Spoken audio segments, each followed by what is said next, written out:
Students, आज हम अपने फर्स्ट चैप्टर सोशल स्टडीज़ के अंडरस्टैंडिंग डाइवर्सिटी के सेकंड पार्ट में बाकी का चैप्टर डिस्कस करेंगे। लास्ट हमने यहाँ तक डिस्कस करा था। अब हम उसके आगे लद्दाख और केरला के बारे में कुछ पढ़ेंगे, जिससे हमें उसकी डाइवर्सिटी के बारे में पता लगेगा और कुछ उनकी सिमिलैरिटीज़ के बारे में पता लगेगा। आप इंडिया के मैप किसी एटलस बुक में या किसी में भी चेक कर सकते हैं। मैप में लद्दाख और केरला दोनों अलग अलग जोग्राफिकली अलग अलग प्लेस्ड हैं, बहुत दूर हैं एक दूसरे से। इनकी लोकेशन बिल्कुल अलग है। ठीक है, इतना सब कुछ होने के बाद क्या can you place 3 different ways in which different geographical location of these 2 regions would influence the following. किस इनकी जोग्राफिकल जो डिफरेंसेस हैं, जगह में लोकेशन अलग है, उसकी वजह से इन 3 पॉइंट्स में क्या क्या डाइवर्सिटी और क्या क्या चेंजेस डिफरेंस हमें देखने को मिलता है, हमें वो इसमें लिखना है। 2 एग्जांपल्स लिखनी है।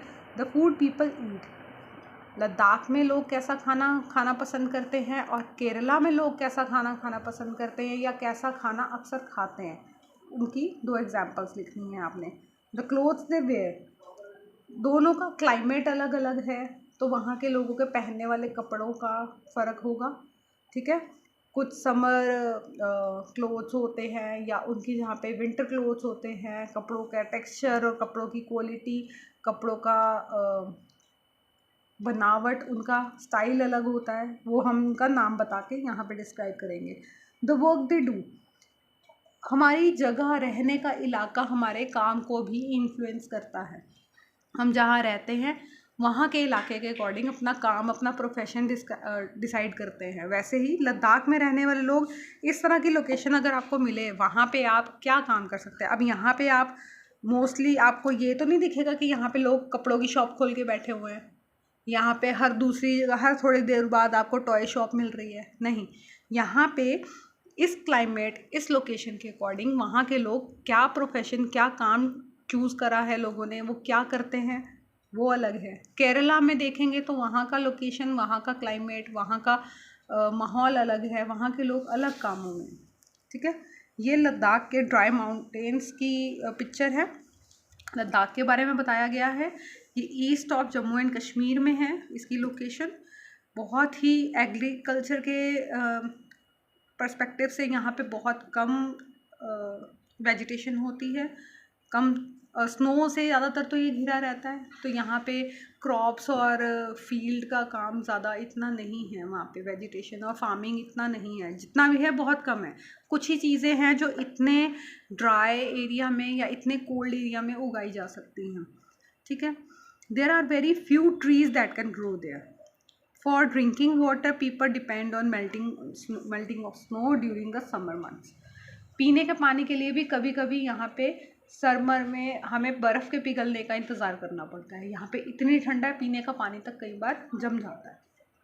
People here keep sheeps and goats, वहाँ पे ज़्यादातर क्या होता है, एनिमल वो करते हैं, जानवरों को पालते हैं, जानवरों का दूध बेचकर काम करते हैं। एनिमल के मिल्क से मीट प्रोडक्ट्स हो गए, एनिमल्स हमें जो हमने पढ़ा हुआ है, अभी साइंस के चैप्टर में भी पढ़ा है। एनिमल्स के से मिलने वाली फूड आइटम्स हो गई, या एनिमल से मीट है, उनके एग्स वगैरह हो गए, या एनिमल से वूल मिलती है, एनिमल का चीज़ वगैरह, ये सब चीज़ें बनाई जाती हैं उनके मिल्क से। ये सब चीज़ों का काम किया जाता है। ये उनकी डाइट में भी ज़्यादा होता है, क्योंकि वहाँ पे नेचुरल जो ग्रीन वेजिटेशन है वो कम होती है, स्नो की वजह से फार्मिंग कम होती है, तो उनकी डाइट में भी आपको ये चीज़ें ज़्यादा देखने को मिलेंगी। ये हमारा जोग्राफिकल एरिया हमारे खाने को भी इन्फ्लुएंस करता है। ठीक है, वहाँ है एनिमल, शीप और गोट हैं, तो उनकी जो हेयर शेडिंग होती है उसको शेव करते हैं, उससे वूल बनती है, उससे पश्मीना बनता है, पश्मीने से शॉल बनते हैं। क्योंकि गोट के बाल बहुत थिक नहीं होते, शीप के बाल बहुत हैवी होते हैं, बहुत घने होते हैं, उससे वूल बनता है। वूल बहुत गर्म होता है और ये लार्ज क्वांटिटी में हमें अवेलेबल होता है, बहुत ज़्यादा मिलता है, इसलिए पश्मीना के कंपैरेटिव वूल थोड़ा सस्ता होता है। और वूल हमें इजीली मिलता है, वहाँ पे वूल का काम होता है और पश्मीना का काम होता है। पश्मीना बहुत कम क्वांटिटी में मिलता है, बहुत उसको बनाने का प्रोसेस अलग है। इसलिए वो चीज़ जो हमें कम मिलती है उसकी ऑब्वियस है वो ज़्यादा एक्सपेंसिव होती है। वो शॉल्स वहाँ बनाई जाती हैं, इसका काम वहाँ ज़्यादा होता है। लोगों के प्रोफेशन में आप क्या देखोगे, वो लोग वहाँ पे जिस तरह का उनका एनवायरनमेंट है, वहाँ की उनका क्लाइमेट है, वो उसके अकॉर्डिंग काम करते हैं। ठंड है उस इलाके में तो वो वूल के कपड़ों का, इनका काम करते हैं, वूल बनाने का। पश्मीना मिलता है तो पश्मीना के शॉल्स बनाए जाते हैं, एक्सपोर्ट किया जाता है, उनका ज़्यादातर ये बिज़नेस होगा। वहाँ एनिमल्स को पाला जाता है तो उन एनिमल्स के रिलेटेड चीज़ों को बेचना, उन एनिमल्स के मिलने वाला खाना उनकी डाइट में ज़्यादा देखने को मिलता है। ठीक है, वहाँ people eat meat and milk products like cheese and butter, वो उनकी डाइट में ज़्यादा मिलता है हमें। वहाँ पर each family owns their goats, cow and yak cows. Being in a desert did not mean that Ladakh did not attract its share of traders. ऐसा नहीं है कि वहाँ पे बहुत ड्राई है या एकदम सूखे पहाड़ हैं तो वहाँ पर कोई काम बिजनेस नहीं होता होगा। वहाँ है, क्योंकि लद्दाख से ही रास्ता निकलता है तिब्बत तक जाने का। वहाँ बहुत सी ट्रेडिंग होती है, हम दूसरे देशों में अपना सामान भेजते हैं तो लद्दाख के रास्ते से जाता है। ठीक है, वहाँ जाता है। एक वहाँ पे स्पाइसेस भी बहुत उगाए जाते हैं, उनका एक्सपोर्ट किया जाता है। पश्मीना का एक्सपोर्ट होता है, वूल का एक्सपोर्ट होता है। बहुत सी चीज़ें हैं जो हम तिब्बत के साथ ट्रेड करते हैं, वो यहीं लद्दाख के रास्ते से ही जाती हैं। वहाँ बुद्धिज़्म का बहुत इफ़ेक्ट है।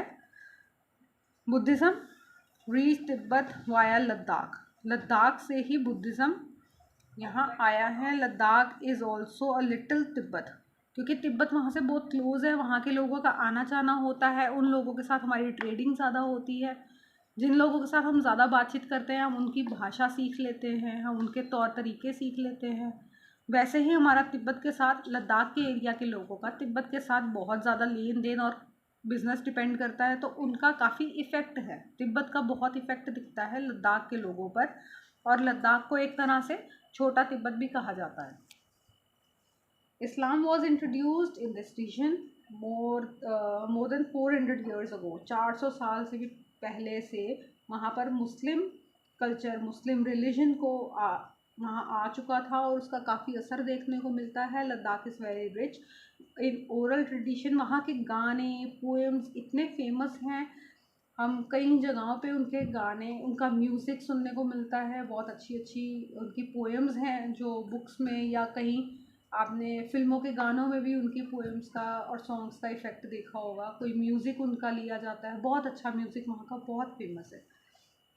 ये हो गया अभी तक हमारा लद्दाख के बारे में। यहाँ बुद्धिज़्म और मुस्लिम रिलीजन को बहुत ज़्यादा फॉलो किया जाता है। अब हम देखेंगे केरला के बारे में क्या क्या बताया गया। केरला में इंडिया के साउथ वेस्ट कॉर्नर में है। इट इज़ सराउंडेड बाय सी। यहाँ पे सी हैं और हिल्स हैं छोटी छोटी आसपास। A number of spices like pepper, clove and cardamom are grown here on these hills. यहाँ के हिल्स पर मिर्ची और लौंग और कार्डमम मीन्स इलायची बहुत उगाई जाती है। इन स्पाइसेस का एक्सपोर्ट होता है, ट्रेड किया जाता है। यहाँ पे बहुत से ट्रेडर्स अट्रैक्ट होकर यहाँ पर भी आए हैं, क्योंकि ये एक तो सी के बहुत पास है, तो वहाँ से ट्रेडिंग हमारी सी के रास्ते से, समुद्र के रास्ते से होती है। जीविश एंड अरब ट्रेडर्स यहाँ पर सबसे पहले आए थे। उसके बाद the apostle of Christ saint Thomas, they believe to have come here nearly about 2000 years ago. He credited with their Christianity to India. वहाँ यहाँ पे ये दो नाम दिए गए हैं, ये ट्रेडर्स यहाँ आए थे। इनके थ्रू हम अब तक के हिस्ट्री में जो हमारे को एविडेंस मिलते हैं या जो उनके बारे में हमने देखा है, क्रिश्चियनिटी हमारे इंडिया में इन्हीं के थ्रू यहाँ इंट्रोड्यूस हुई थी। उससे पहले क्रिश्चियन रिलीजन को यहाँ पर कम फॉलो किया जाए या था नहीं। इनके आने से इस रिलीजन की यहाँ पे इंडिया में एंट्री हुई थी। Many Arab traders also came here and settle down. बहुत से आए थे वहाँ पे, उनकी एग्जाम्पल दी है। Even Battuta was travelled here a little less than 700 years ago. लगभग 700 के करीब सालों पहले वो यहाँ आया था। उन्होंने अपने ट्रैवलॉग इज़ एक, जो लोग ट्रैवल करते हैं वो अपनी बुक्स, या आजकल तो वीडियो ब्लॉग्स बनाए जाते हैं, वो पहले लोग ट्रैवल करते थे तो वो बुक्स लिखा करते थे, जहाँ जाते हैं वहाँ के बारे में बुक्स लिखते हैं। ट्रैवलॉग उनकी बुक का नाम, मतलब उनकी बुक को कहा जाता है। वैसे ही ट्रैवलर ने अपनी बुक में लिखा था कि यहाँ पे मुस्लिम कल्चर बहुत अच्छा, रिस्पेक्टफुल है और बहुत ही अच्छे से लोग अपना धर्म निभाते हैं। The Portuguese discovered the sea route, Portuguese आए थे, उन्होंने यहाँ पर सी रूट डिस्कवर किया था कि समुद्र के रास्ते से भी कोई दूसरा देश इंडिया के साथ कनेक्ट हो सकता है। उसके थ्रू वास्को डी गामा भी इंडिया आए थे। वहाँ से हमारे देश का सी के रास्ते से बहुत ट्रेडिंग शुरू हुई थी। इन सब वेरियस हिस्टोरिकल इन्फ्लुएंसेस की वजह से केरला में बहुत सारे आपको रिलीजन भी अलग अलग देखने को मिलेंगे, क्योंकि वहाँ बहुत अलग अलग लोग आके ट्रेड करके गए हैं। वहाँ क्रिश्चियनिटी आई है, जुडाइज़म आया है, इस्लाम आया है, बुद्धिज़्म आया है, ठीक है, और हिंदुज़म इंडिया में तो है ही। वहाँ बहुत सारे कल्चर्स का, बहुत रिलीजन्स का हमें मिक्सचर देखने को मिलता है। वहाँ की जो फ़िशिंग नेट्स हैं वो भी देखने में चाइनीज़ फ़िशिंग नेट्स की तरह देखने को लगती हैं। उनका नाम चीना वाला है। इवन उनके बर्तन जो हैं use for frying are called cheena chatti. उनके जो बर्तन हैं वो भी चाइनीज़ बर्तनों की तरह बने हुए हैं, जिनका नाम भी चीना चट्टी है, और ये माना जाता है कि चीना वर्ड का मतलब चाइना है। वहाँ के fertile lands and climates are suited for growing rice in majority, and people here eat rice and fish and vegetables.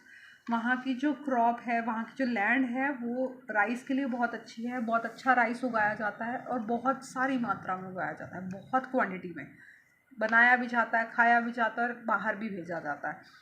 तो हमें क्या वहाँ मिलेगा? ऑब्वियस उनकी डाइट में हमें राइस ज़्यादा देखने को मिलेगा। सी के पास हैं तो फ़िशिंग होती है, तो उनके खाने में हमें फ़िशिंग भी मिलेगी, तो फ़िश मिलेगी कि मतलब फ़िश से रिलेटेड सी फूड वो खाते हैं ज़्यादा। ये हमने पढ़ा यहाँ पे केरला और लद्दाख के बारे में। जोग्राफिकली दोनों बहुत अलग हैं, उनका रिलीजन अलग है, लेकिन हम उन दोनों में कॉमन भी काफ़ी चीज़ें हैं। वहाँ दोनों पर हमें चाइनीज़ और अरब ट्रेडर्स का इफ़ेक्ट देखने को मिलता है। वहाँ की कल्टीवेशन में स्पाइसेस आते हैं, कुछ सिमिलैरिटीज़ भी हैं। डाइवर्सिटी है तो कुछ सिमिलैरिटीज़ भी होती हैं। जोग्राफिकली लद्दाख और ये अलग अलग हैं, दोनों की जगहों पे ट्रेडिंग की चीज़ें अलग अलग हैं। एक जगह पे फ़िशिंग का मेन बिज़नेस फ़िशिंग का है, तो दूसरी जगह पे पश्मीना और वूल का मेन बिज़नेस है। ये उनके कल्चर को और उनके रिलीजन को, लोगों के वहाँ रहन सहन को बहुत इफ़ेक्ट करती है ये सब चीज़ें। The influence of diverse culture is not merely a thing of the past. ये सिर्फ पास्ट की बात नहीं है कि सिर्फ हिस्ट्री ने ही हमारे कल्चर को इफ़ेक्ट करा है, सिर्फ पास्ट में हमारे हिस्ट्री में कई लोग आए हैं तो हमारे रिलीजन पे इफ़ेक्ट कर गए हैं या हमारे ट्रेडिंग पे इफ़ेक्ट किया। आज की लाइफ में भी ये सब चेंजेस हो रहे हैं। बहुत से लोग हैं अब कोई अपने काम के लिए अलग अलग स्टेट्स में जाते हैं। अब तो बल्कि और आसान हो गया, क्योंकि हमारे पास प्लेन्स हैं, कार्स हैं, ट्रेन्स हैं एक जगह से दूसरी जगह जाने के लिए। हिस्ट्री में बहुत पुराने टाइम में ऐसा कुछ नहीं होता था, तो अब लोग ज़्यादा दूसरों के पास जाते हैं। काम जगह जगह बट गए हैं, अलग अलग जगहों पे वो काम भी होने लग गए हैं जो वहाँ पे होने पहले पॉसिबल नहीं हुआ करते थे। वो चीज़ें हो गई हैं और अब हमारी लाइफ को, ये डाइवर्सिटी हमारी लाइफ को और कलरफुल बनाती है, हमारी लाइफ को बहुत सारे कलर्स देती है। Unity in diversity. यूनिटी क्या है? इतना सब कुछ अलग होने के बाद भी हमारे इन सब में एकता कैसे है? एकता क्या है? India's diversity has always been recognized as a source of strength. India में इतना सब कुछ अलग होना भी इंडिया की ताकत ही माना गया है, कभी कमज़ोरी नहीं माना गया। इंडिया में सब अलग अलग हैं, अलग अलग रिलीजन हैं, फिर भी इंडिया एक है। ये उसकी ताकत है हमारी इंडिया की। When the British ruled India, women and men are different from different culture, religion and regional backgrounds came together and opposed them. जब इंडिया को ब्रिटिश ने रूल किया था, हमारे ऊपर आकर रूल किया था ब्रिटिश ने, तो इंडिया ने, सब ने मिलके उनका सामना किया था। ये तो नहीं है कि बॉम्बे वाले अलग लड़ रहे हैं, दिल्ली वाले अलग लड़ रहे हैं, ऐसा कुछ नहीं है। सब ने मिलकर उनका सामना किया था तो ही उनको निकाल पाए। इतना अलग होने के बावजूद सबका मोटिव क्या था? एक था कि हमें इंडिया को फ्री करना है, अपनी दिल्ली आज़ाद नहीं करनी है, हमें मुंबई आज़ाद नहीं करना है, हमें केरला आज़ाद नहीं करना है, हमें पूरा इंडिया आज़ाद कराना है। इसलिए सब एक साथ थे। इतने अलग अलग कल्चर, इतने रिलीजन होने के बावजूद all the Indians were united. India's freedom movement had thousands of people in different background in it. बहुत अलग अलग धर्मों से लोग आए थे। They work together to decide joint actions. They went to jail together. उन्होंने उनको अपोज किया, साथ मिलकर जेल गए, उनके खिलाफ लड़ाई लड़ी, बहुत सी चीज़ें हुई। इन सब का because they were so different and they continue to rule them. British को लगता था कि सब लोग अलग अलग हैं तो इनको इंडिया को रूल करना आसान हो जाएगा, बट ऐसा नहीं था। But people showed that they could be different yet be united in their battle against British.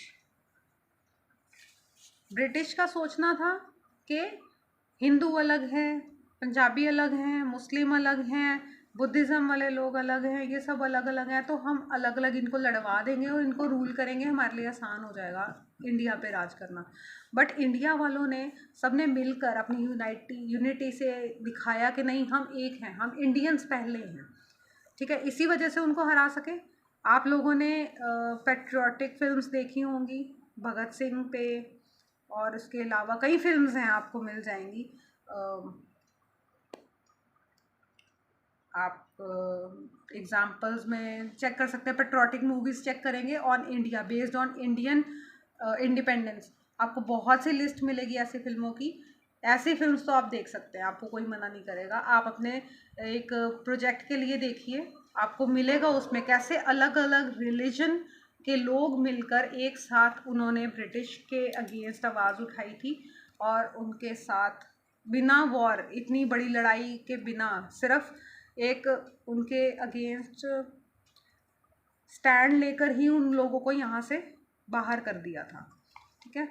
और ये थोड़ा सा उनके बारे में हमें बताया गया है, कैसे यूनिटी हमारी डाइवर्सिटी के बाद भी हमारे इंडिया में यूनिटी है। आप इसको रीड कीजिए, कोई डिफरेंट नहीं है। एक छोटी सी पोइम के थ्रू उन्होंने हमें ये पैसेज के थ्रू हमें बताया है।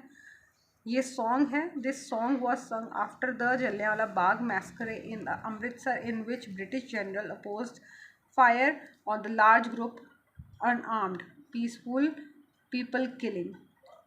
जलियांवाला बाग का आपने किस्सा सुना होगा, सुना नहीं है तो आपने भगत सिंह या उनसे रिलेटेड कोई मूवी में, या आप सर्च कर सकते हैं इंटरनेट पर जलियांवाला बाग मैसकरे के ऊपर कोई मूवी, आप उसमें देख सकते हैं। अब तक तो आप वैसे इसके बारे में पढ़ चुके होंगे। इस मैसकरे के ऊपर ये डिस्क्राइब्ड है कैसे ब्रिटिश जनरल ने वहाँ पर बेकसूर लोगों पर, गैदरिंग थी, लोगों की मीटिंग चल रही थी, उन बेकसूर लोगों पर ओपन फायरिंग करवा दी थी और बहुत से लोगों को मरवा दिया गया था। उसी के ऊपर लिखी हुई एक छोटी सी पोइम है। बहुत से लोग मारे गए थे। Men, women, Hindu, Sikhs and other Muslim, rich and poor were gathered there। Protest कर रहे थे ब्रिटिश के अगेंस्ट। ये सब यूनिटी में थे, सब लोग अलग थे, caste were different, their genders were different, their cultures were different. ये सब लोग मिलके अपोज कर रहे थे और इसी अपोज को रोकने के लिए ब्रिटिश ने वहाँ पर अचानक ओपन फायर करवा दी थी। This song was composed and sung in honour the memory of these brave people. बहुत इन बहादुर लोगों की मेमोरी में ये सॉन्ग बनाया गया है। The song and symbols that emerged during the freedom struggle serve as the constant reminder of the country's rich tradition of respect of diversity। ये सॉन्ग और ये मैसकरे, ये सारा किस्सा डिस्क्राइब करता है इंडिया की डाइवर्सिटी में भी यूनिटी को। इतना अलग होने के बाद भी इंडिया एक है। दिस इज़ आवर स्ट्रेंथ, ये हमारी ताकत है। Do you know the story of the Indian flag? Indian flag की स्टोरी क्या आप लोगों को पता है? It was use as a symbol of protest against the British by people everywhere. ये एक फ्लैग था जैसे हम कहीं जाते हैं, ग्रुप होता है, ग्रुप अपना क्या बनाते हैं, एक स्लोगन बनाते हैं, एक अपना लोगो बनाते हैं। आपने किसी कंपनी को देखा होगा, एक पूरी कंपनी को आइडेंटिफाई क्या करता है, एक छोटा सा लोगो। कोई भी कंपनी लीजिए आप, मारुति की कंपनी लीजिए, मारुति का एक लोगो देख के आपको पता लग जाएगा ये मारुति कंपनी का है। आपको पूरा नाम पढ़ने की ज़रूरत नहीं है। आप कोई कार देखते हैं, कार के लोगो को देख के आप पहचान जाते हैं कौन सी कंपनी की कार है। वैसे ही कुछ लोग, जैसे कोई मंदिर के ग्रुप वाले हैं, उनको आप ग्रुप को देखेंगे, उनका एक फ्लैग होगा, आपको देख के पता लग जाएगा ये मंदिर वाले हैं, ठीक है, मंदिर वालों का ग्रुप है। आप किसी फंक्शन में या स्कूल में कहीं जाते हैं, आपके स्कूल के एक लोगो होता है आपके स्कूल का, आपकी यूनिफॉर्म्स पे, आपकी टाइज पे, बेल्ट्स पे एक लोगो बना होता है। वो क्या सिग्निफाई करता है कि आप एक ग्रुप के आप एक ग्रुप के मेंबर हैं। वो ग्रुप है आपका स्कूल, आप उसके मेंबर हैं। आप आइडेंटिफाई कैसे होते हैं, आपकी एक अलग यूनिफॉर्म होती है और उसके ऊपर एक लोगो होता है। वो लोगो आपकी पहचान है, आपके ग्रुप को आइडेंटिफाई करता है। वैसे ही जो लोग ब्रिटिश के अगेंस्ट आवाज़ उठा रहे थे, उनको अलग पहचान कैसे मिलती, उन्होंने अपना एक फ्लैग बनाया जो रिप्रेजेंट करता था कि हम इंडियन हैं, हम एक ग्रुप हैं और आप ब्रिटिश हो, आप अलग हो, हम आपके अगेंस्ट हैं। उस ग्रुप की पहचान थी वो फ्लैग।